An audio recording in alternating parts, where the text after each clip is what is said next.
सबको प्रभु यीशु मसीह के नाम में जय मसीह की। दोस्तों, एक बार फिर से स्वागत है हमारी एक और नए वीडियो में।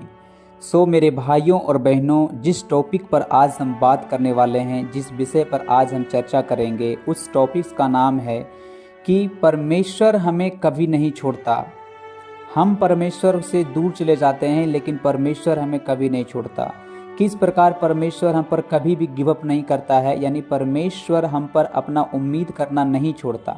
भले ही हम परमेश्वर पर उम्मीद करना छोड़ देते हैं लेकिन परमेश्वर हमारे मरते दम तक वो हम पर आशा करता है कि आज मेरे बेटे और मेरी बेटी उस समय तक भी वापस चले आएंगे। तो परमेश्वर हम पर कभी गिव अप नहीं करेगा, चाहे हमसे कितना बड़ा भी गलती मसीह में आने के बाद हुआ हो या पहले हुआ हो, तो परमेश्वर कभी भी हमें नहीं छोड़ता है। बाइबल बताती है कि वह न तुझे कभी छोड़ेगा और ना कभी तुझे त्यागेगा। तो इसी विषय में आज हम चर्चा करेंगे कि पहला जो चर्चा है कि परमेश्वर हमें कभी नहीं छोड़ता। दूसरा बात यह है कि क्या है उन विश्वासियों में अंतर जो विश्वास में चलते हैं और जो विश्वास में नहीं चलते हैं।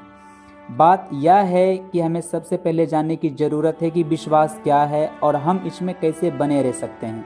जब हम विश्वास के बारे में जानते हैं, परमेश्वर के वचन के बारे में जानते हैं, तब हमें ये पता चलता है, जब बाइबल को हम अपने गहराई रीति से पढ़ते हैं, तब हमें पता चलता है कि बाय संजोग या बाय मिस्टेक यदि हमसे कोई बड़ा गुनाह भी हो जाता है तो हम हिम्मत हार जाते हैं कि परमेश्वर हमें छोड़ दिया। लेकिन हकीकत में ऐसा नहीं होता, क्योंकि परमेश्वर अपने वचन पर अटल है। जब वो लिखा गया है कि परमेश्वर न तुझे कभी छोड़ेगा न तुझे कभी त्यागेगा, तो वो ऐसा ही करता है।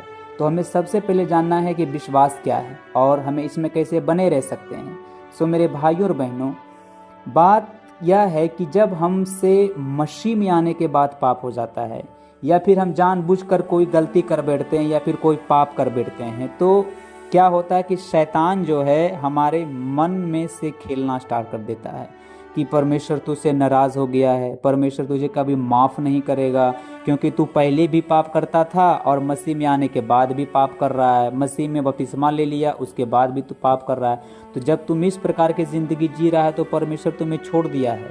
और हमें भी यही लगने लगता है कि हमारी प्रार्थना नहीं सुनी जा रही है, हम वचन पढ़ रहे हैं, हमारे साथ कुछ नहीं हो पा रहा है, हमें कुछ महसूस नहीं कर पा रहे हैं, तो परमेश्वर हमें छोड़ दिया है। और इस तरह के बात को सोच कर जो शैतान हमारे मनों में डालता है, हमें सोच क्या है, हम परमेश्वर पर गिव अप कर देते हैं। लेकिन असलियत यही है कि परमेश्वर हमें नहीं छोड़ता है, वह फिर भी हम पर भरोसा करता है कि हम उसकी तरफ एक ना एक दिन लौट कर चले आएंगे। हम भले ही उसे भूल जाते हैं लेकिन वो हमें नहीं भूलता है। क्यों?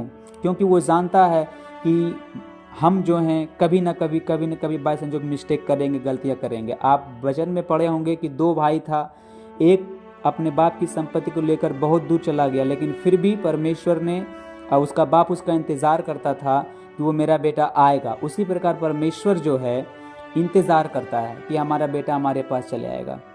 दूसरी बात जो है, हम बात जो कर रहे थे कि विश्वास के बारे में, तो जो मसीह पर विश्वास करता है ना मेरे भाइयों और बहनों, वो अपनी हर स्थिति में, चाहे उसकी परिस्थिति अच्छी हो या फिर उसकी बुरी परिस्थिति हो, वो दोनों परिस्थितियों में परमेश्वर के वचन की घोषणा करता है।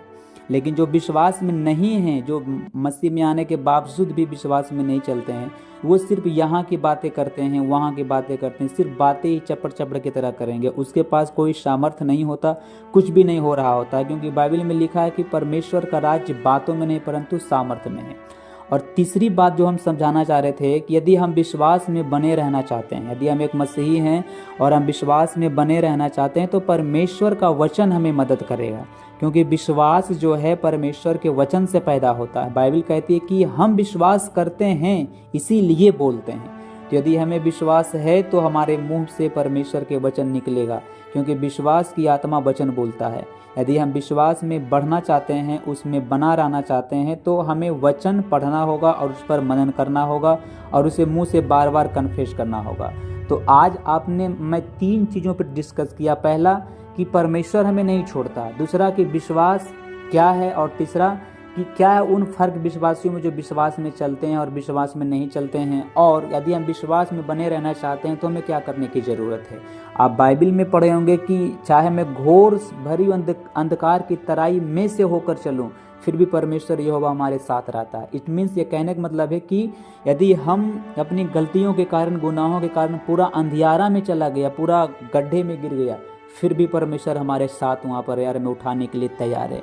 तो परमेश्वर कभी भी हम पर गिव अप नहीं करता। बाइबल बताती है कि तुम्हारा परमेश्वर यहोवा जो है वो न तुझे कभी छोड़ेगा और ना कभी तुझे त्यागेगा। तो परमेश्वर हमें कभी नहीं छोड़ता। हम परमेश्वर को भूल जाते हैं, लेकिन परमेश्वर हमें नहीं भूलता, क्योंकि उसने हमारे चित्र को अपने हथेलियों में पार के रखा। जैसा कि बाइबल बताती है कि क्या ये हो सकता है कि कोई माँ अपने बच्चों को भूल जाए जिसे उसने जन्म दिया, उस पर तरस ना खाए। बाइबल बताती है हाँ ऐसा हो सकता है, लेकिन मैं तुझे कभी नहीं भूलता, क्योंकि मैंने तेरे चित्र को अपने हथेलियों में पार के रखा है। तो परमेश्वर हमें कभी नहीं भूलता। हमें लौटना है उसके तरफ, उसके लिए हमें प्रार्थना करनी है, परमेश्वर से हमें अनुग्रह मांगना है। आमीन।